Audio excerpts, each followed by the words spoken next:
So it looks like Robert F. Kennedy Jr. is very likely going to head the HHS. He has worked pretty hard to try and distance himself from previous statements on vaccines, and I guess it worked. Just to be clear, it's a lie. Virtually everything RFK Jr. has said over the last 2 decades plus about vaccines puts him squarely in the anti-scientific, anti-vax camp.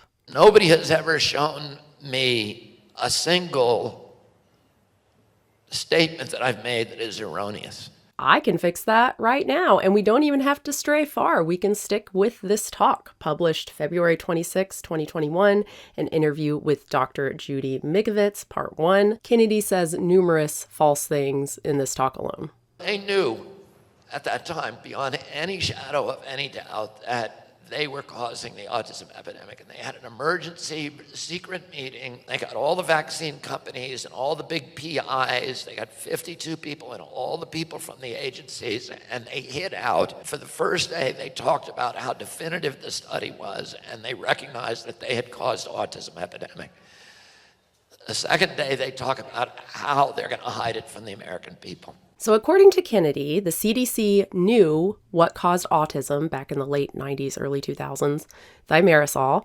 They didn't want this to get out to the public, so they held a secret meeting about it, and the point of the meeting was to figure out what to do about thimerosal, figure out how to keep it from going public. To my knowledge, Kennedy is actually the person who started this conspiracy. He published Deadly Immunity with both Rolling Stone and Salon back in 2005. I'll talk about that article more in a minute, but just looking into the secret meeting alone, the whole thing seems pretty sus. It was not a secret meeting. The FDA wanted a review of thimerosal, and so the CDC, various experts, and yes, pharmaceutical companies convened to talk about it. Interestingly, there is very little discussion of autism. I think it's mentioned like 30-something times.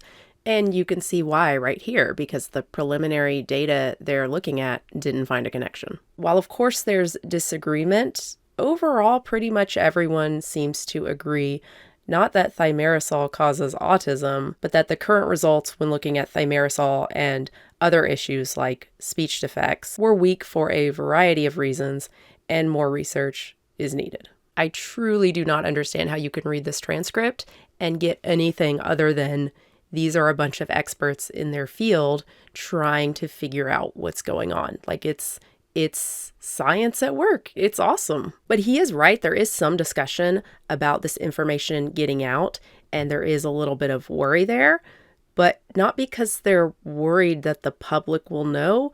They're worried that people like, I don't know, RF Kennedy Jr. will misuse the data, which is exactly what he did. How do I know all of this? Because the transcript is public and apparently has been since soon after the convention, like within the same month. Wow, crazy conspiracy. Kennedy cut and pasted the Simpsonwood transcript to make the assembled medical experts look like they were pulling off an enormous hoax, at times editing their statements to sound like the very opposite of what they believed. Out of all of his mistakes and misrepresentations, I feel worst about that because it slimed real live people. Good fact-checking would have caught those distortions, but the piece didn't have that. I didn't read the 286-page Simpsonwood transcript, which I had a printout of. I could have, but in fairness to myself, sigh, that was not my job. I was the big picture person. Even if I had, would I have caught the distortions and cutting and pasting that now seem to be willful? That's Joan Walsh. She was the Salon editor at the time. She was actually the sole editor, besides the editor at Rolling Stone, for Kennedy's article, Deadly Immunity. The article was corrected several times until eventually retracted in 2011. Joan says the retraction should have come earlier and that publishing it in the first place was the worst mistake of her career. In our many interactions, Kennedy was charming and funny, but gradually he became a charming bully, resisting my efforts to rein in some of his over-the-top rhetoric. As the editing process became more contentious, I commiserated with my counterpart at Rolling Stone. But since we trusted the magazine's rigorous fact-checking, a mistake, we suppressed our misgivings and published. This story is not about a CDC cover-up. It is yet another example of a journalist publishing a piece they really have no business publishing. As Joan admits, she should have conferred with experts during the editing process, or at least read the fucking transcript. Not that any of this matters because, one, thimerosal was removed from trialed vaccines in 2001, basically right after this secret meeting. So what is Kennedy even complaining about? And two, the science on thimerosal didn't end in 2000. The studies published since are definitive. There is no link between thimerosal and autism. That's why Kennedy keeps talking about this. That's why he keeps harping on Simpsonwood.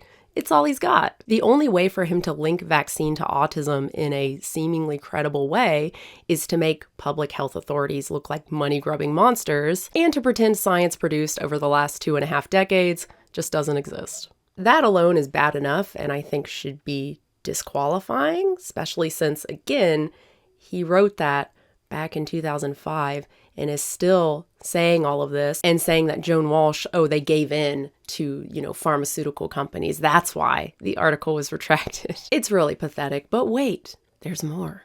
Blacks have a much more robust immune system than whites. Blacks only need half of the antigen that whites do. So if you're trying to immunize black from measles, if you're trying to immunize a white person, you need to give a certain amount of the measles virus to them, the dead virus or the live virus. For a black, they'll get the same immune response if they get half that amount. I can't believe I'm saying this, but there is some truth here. Some, like this much. Several studies have indeed found differences in immune response to vaccines between white and black people. This one here, it's an analysis of 2 separate cohort studies, 1,994 participants total.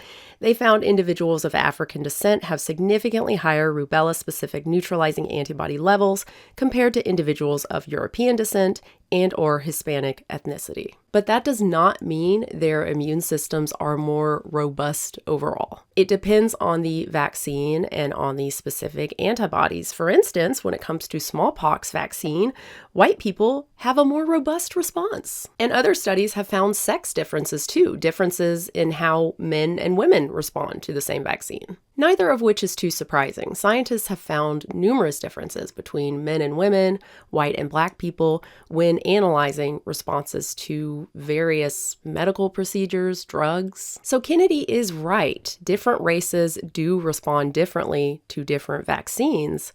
But what are we supposed to do with this information?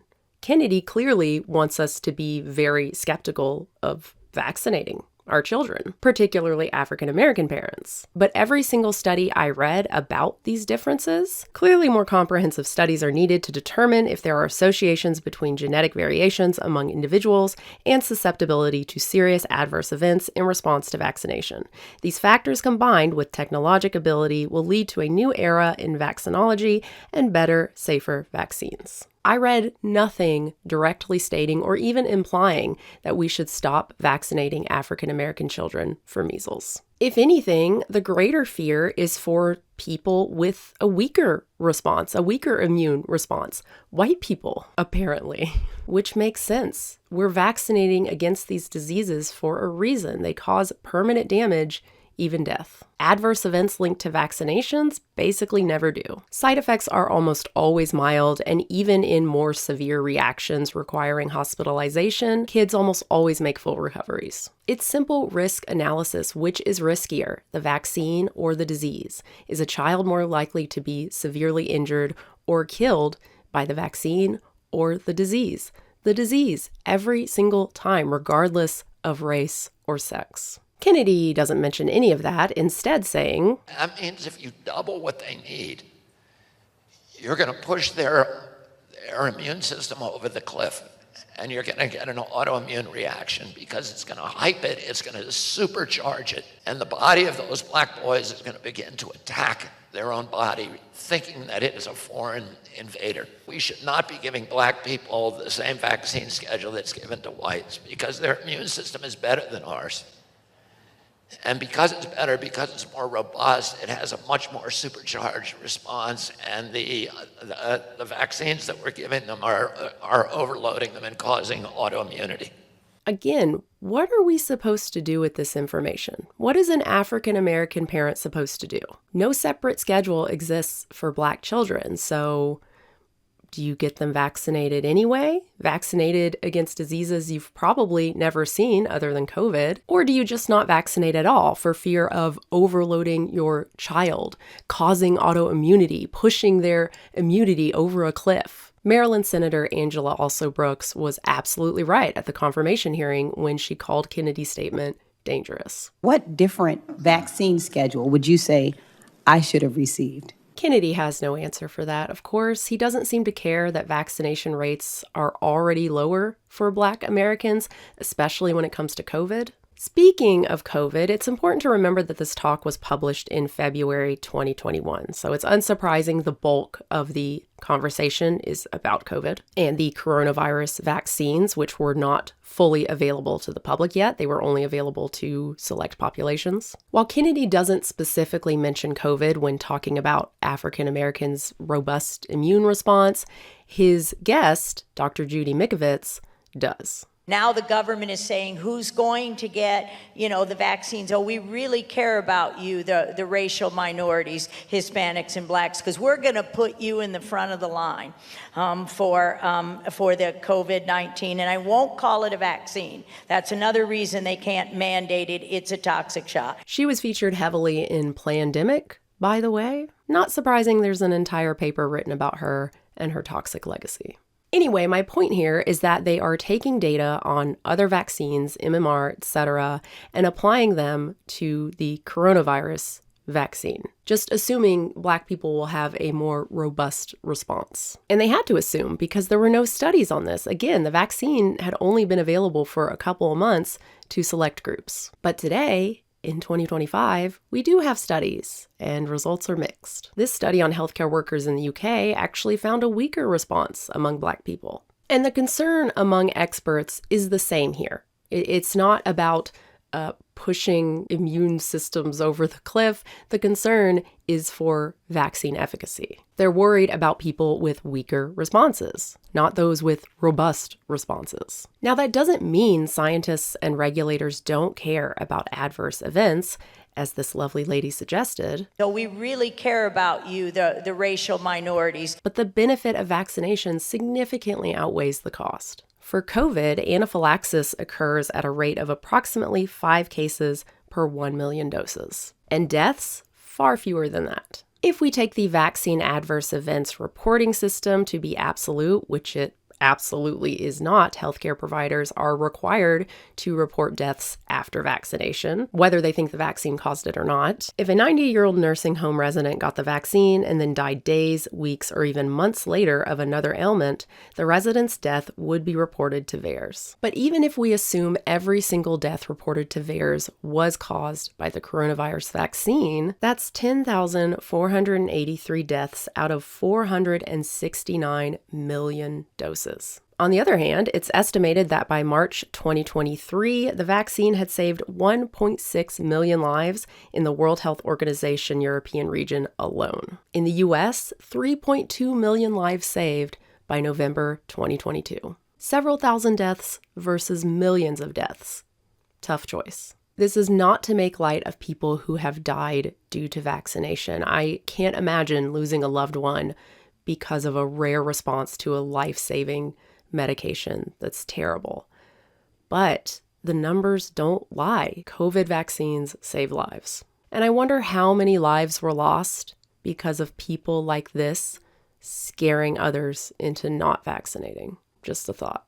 I sent a letter to Tony Fauci in August and to Peter Marks, who's the head of FDA. I'm telling him there's a poison in there that's going to kill people.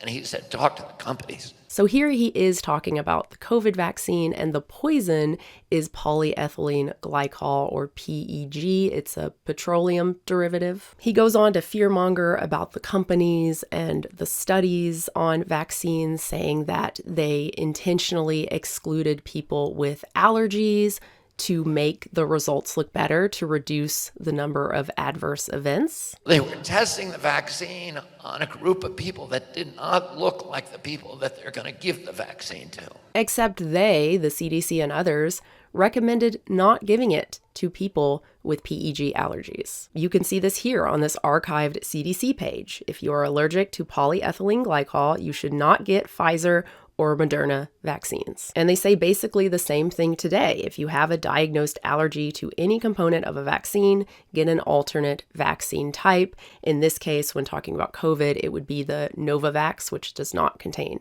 polyethylene glycol. Now, interestingly, and very good result, I speak good, studies have failed to find a link between PEG allergy and anaphylaxis and the COVID vaccine, like this one on 202 patients with documented PEG reactions. This small case series found most of the participants with a PEG allergy didn't have an allergic reaction at all. The researchers suspect there just isn't enough polyethylene glycol in the vaccine to trigger a reaction. And for one patient with diagnosed severe PEG allergy, he had 2 previous anaphylactic events. He was able to get both doses of Pfizer with no reaction. All they did was pre-treat him with allergy and asthma medication for 5 days. Science is awesome. Side note, can you imagine being a top vaccine regulator having to field concerns about PEG in a life-saving vaccine during a pandemic? I'm telling him there's a poison in there that's going to kill people. And he said, talk to the companies. Leave me alone. Let them deal with it. Correct response. So that's 3 false statements from this video alone. I do have one more because it's just so goofy. In June of last year, Kennedy went on the Joe Rogan Experience and said this. There's good evidence that the Spanish flu, there's not a definitive, but very, very strong evidence.